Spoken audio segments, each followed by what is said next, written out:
Hi, Mr. Hendrie. How are you? Can I call you Phil? Yeah. How you doing? Phil, do you know the greatness that you are? No, it's a radio show is all it is, so thank you very much. I think I'll probably be more convinced of it when I'm, pulling down, like, Glenn Beck-style money. Until then, I think, it's a lot of fun to be on the radio. Maybe that's it. I just really like doing it. Well, if you know something, I'd like to find out because I'm not against suing people. I'm totally cool with doing it. The American way. Use the S word there, but can we use any language we want here? We're not. I edited myself.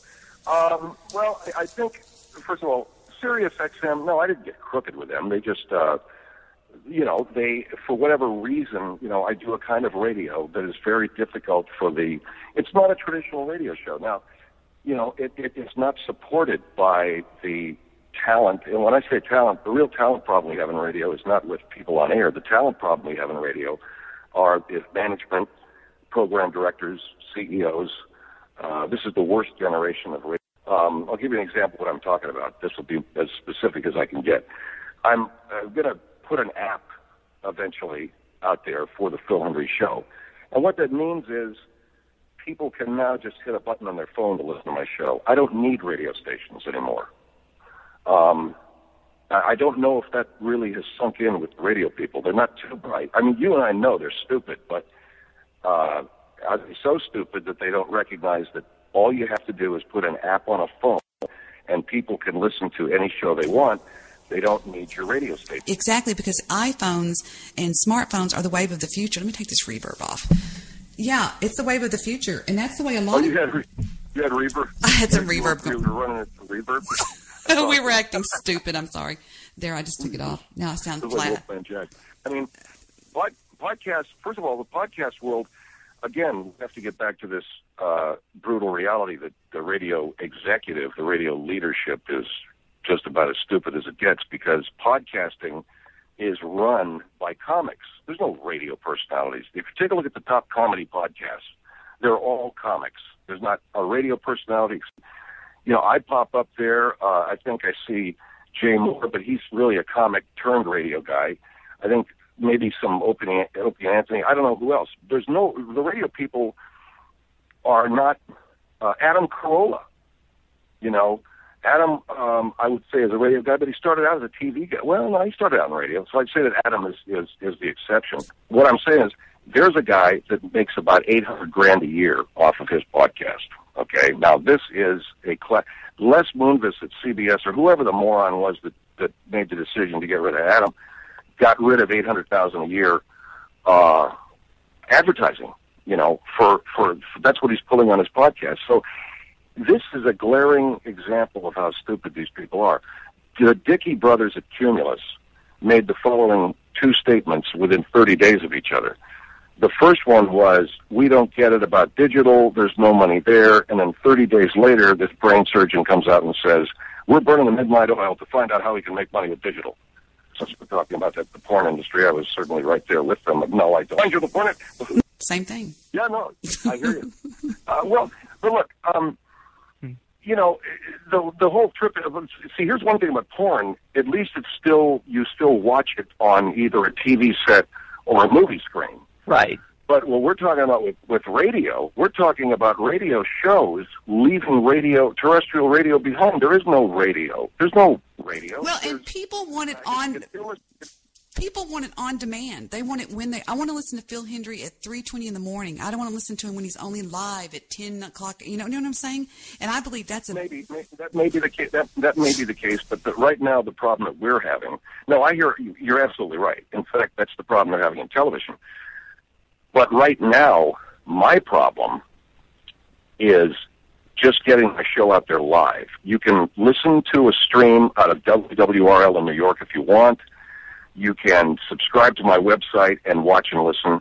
Or the third option is what I want to do, and what we're working on now, is to simply put the smartphone app there and forget about having a radio, man. Just flip your freaking phone on, and you can listen to my show live. Now, you're right. You can also have the option of some on-demand listening there if you want to, but that gets into premium stuff.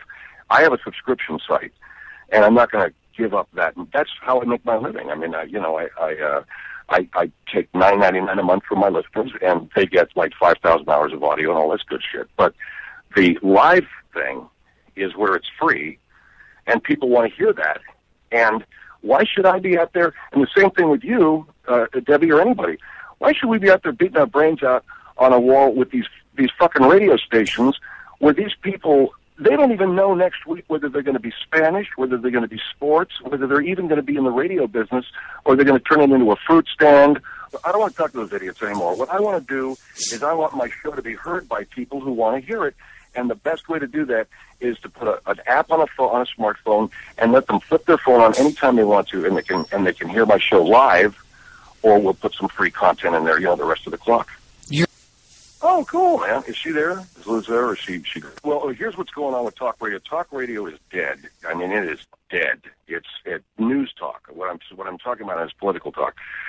These morons that program these radio stations realize that they don't want to have to listen to a lot of advertisers getting pissed off about something that some guy said. So it's all going to sports talk. The problem with that is you can't have 5 sports stations in one market. There's 5 sports stations in Seattle. There's 5 sports stations in Detroit. And you know how these guys are. They're like a bunch of fucking lemmings. So where are they going to go? Yeah. The programmers, the owners are going to say the following thing. Well, we can't be sports because there's 5, and we can go Spanish, or we can, I don't know. I'm telling you, it's a business that's paralyzed, and I can't afford to wait around, and you can't either, to stand here and wait around for these morons to make up their mind as to what it is they want to be when they grow up. We all have to make a living. So sometimes they want to pry their fuck. I just got an affiliate in Albuquerque, and I'm very grateful for this. And we're talking business, and I'm going to do commercial reads for them for free. Now, I'm cool with that, we used to get paid for those things.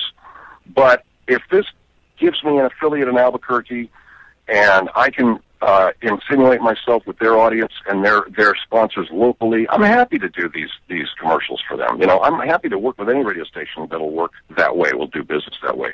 Otherwise, we got to move on and do other things.